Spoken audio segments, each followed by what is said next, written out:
3 minutes. After that time, 6 astronauts aboard the International Space Station would be dead. Dr. Vicky Kane had only an emergency repair kit, and the oxygen systems had completely failed. The catastrophe began at 14:32 GMT on March 18, 2024, when a piece of space debris traveling at 28,000 kilometers per hour struck the International Space Station's primary life support module. Victoria Kane, a 29-year-old aerospace engineer and mission specialist, was conducting routine maintenance on the station's communication array when the impact sent shockwaves through the entire structure.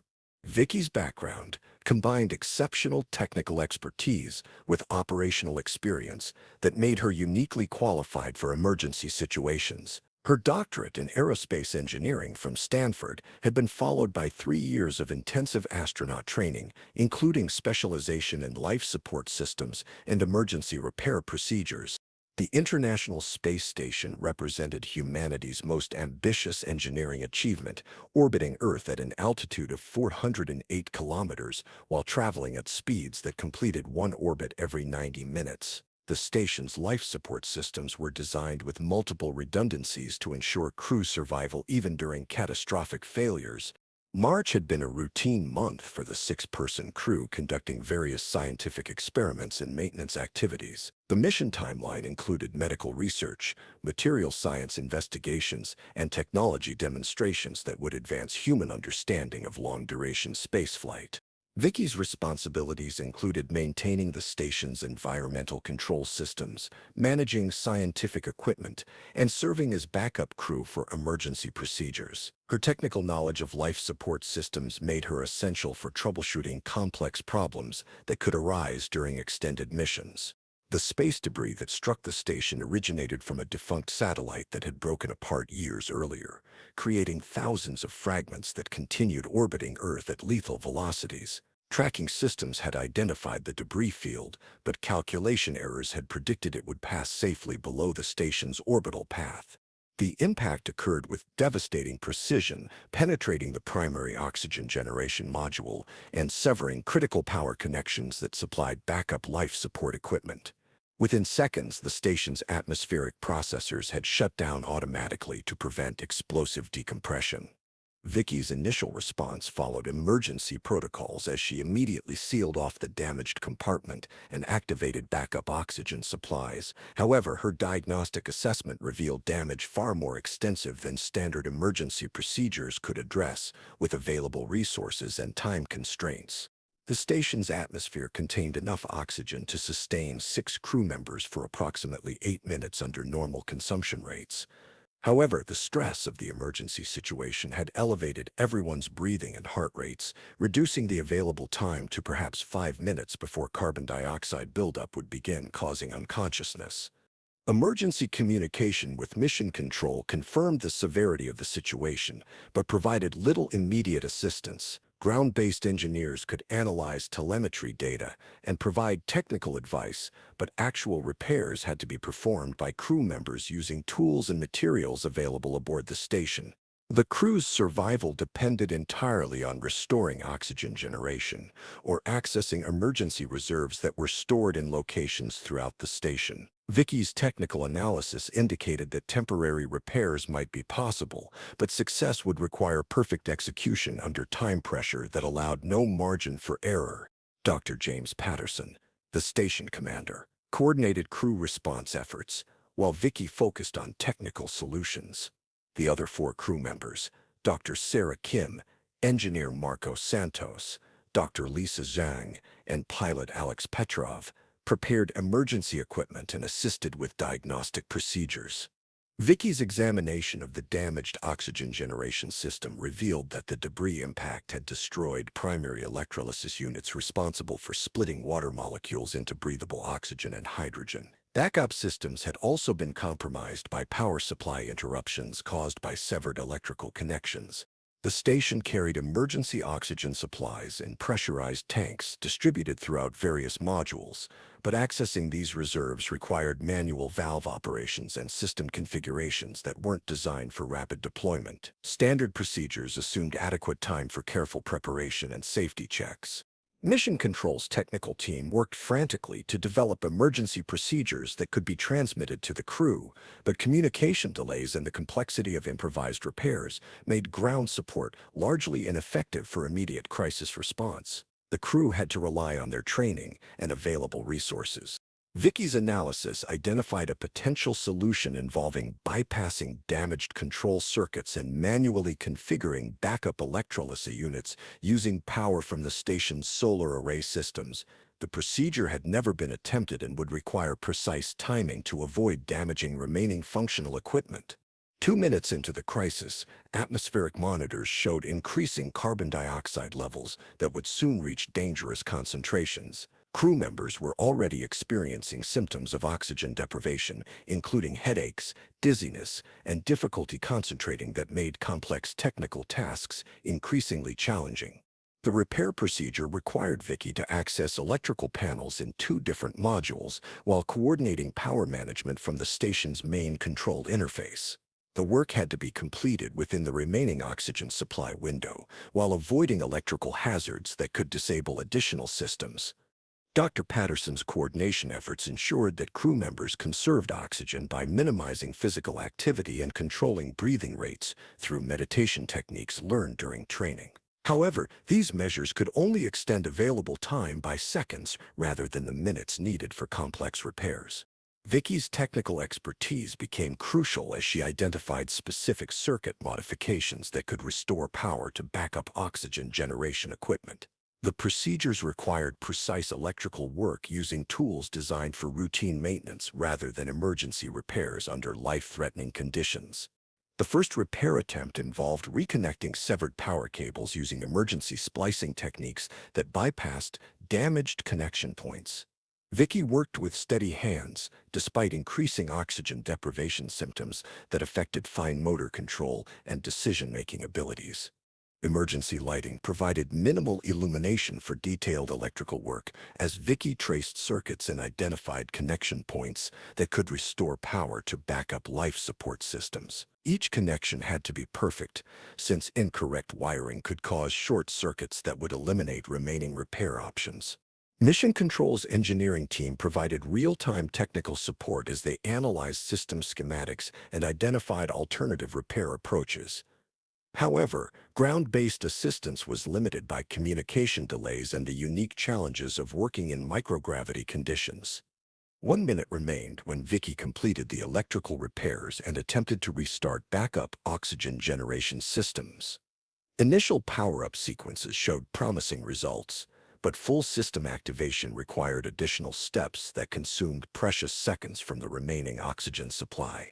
The backup electrolysis units required time to reach operational temperature and begin producing breathable oxygen at rates sufficient to sustain 6 crew members.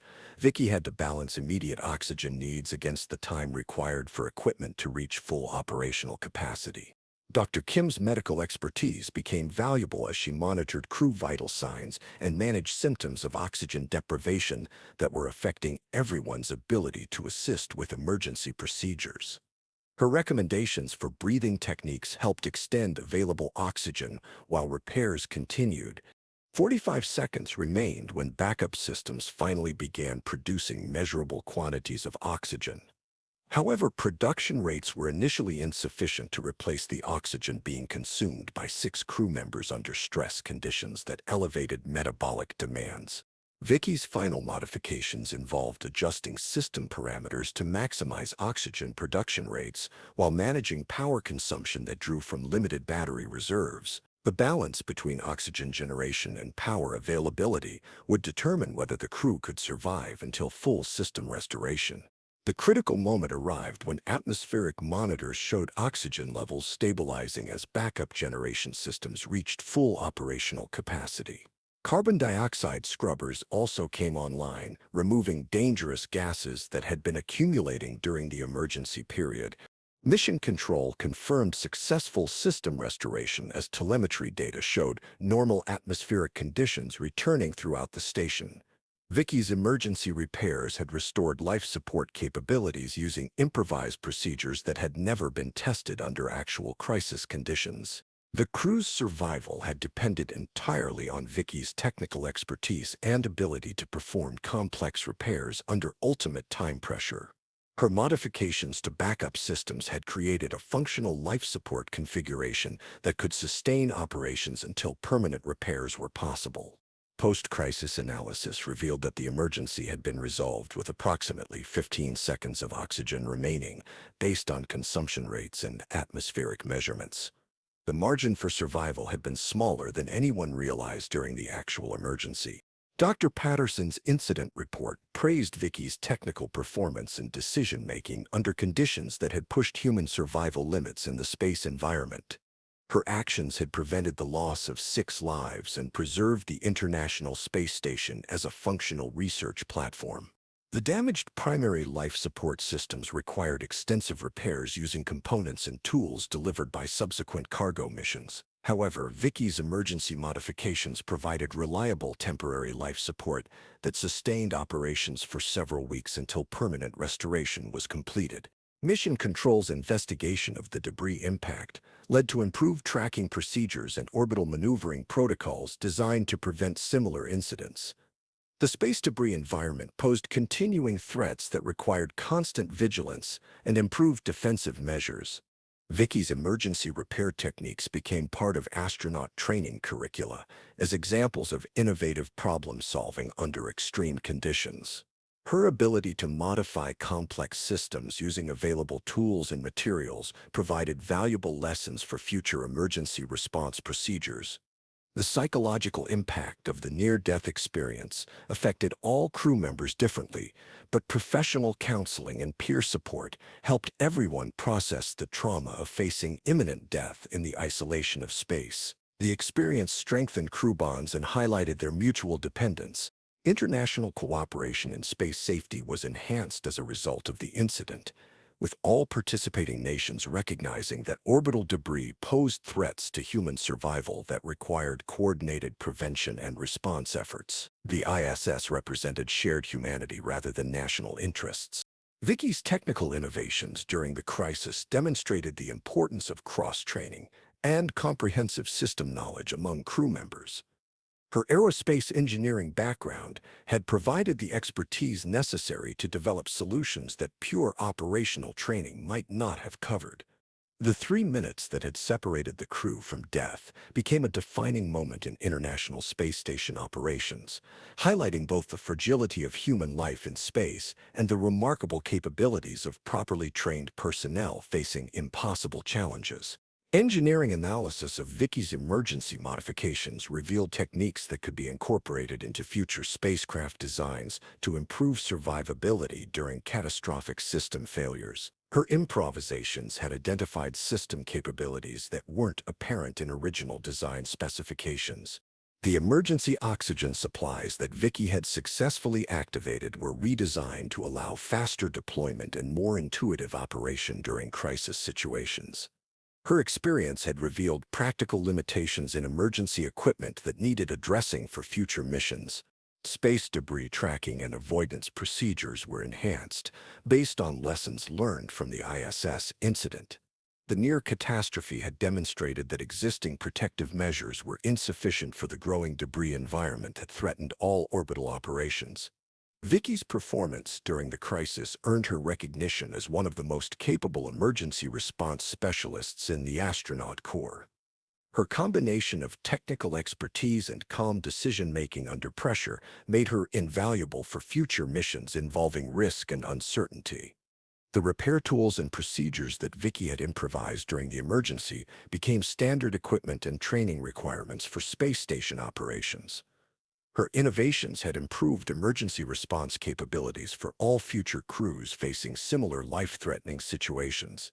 Years later, the March 18th incident remained a case study in human survival and technical innovation under the most extreme conditions imaginable. Vicky's 3 minutes of emergency repairs had saved 6 lives and advanced human capabilities for surviving in the hostile environment of space. The oxygen generation systems that had failed so catastrophically were redesigned with additional redundancies and improved debris shielding that reduced vulnerability to space environment hazards. The incident had provided valuable data for improving life support reliability.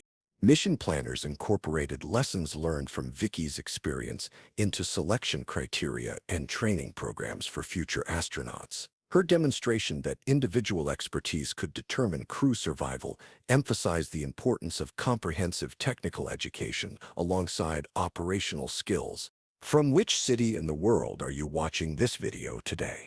The International Space Station continued operations with enhanced safety procedures and equipment improvements that reflected knowledge gained from the near disaster.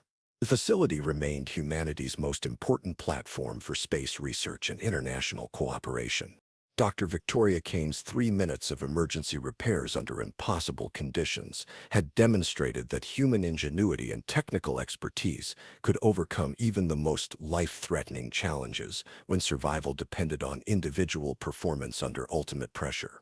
Her actions had saved not only 6 lives, but also preserved the International Space Station as a symbol of human achievement and international cooperation in exploring the universe beyond Earth. The crisis had revealed both human vulnerability and remarkable capabilities when facing the ultimate test of survival in space.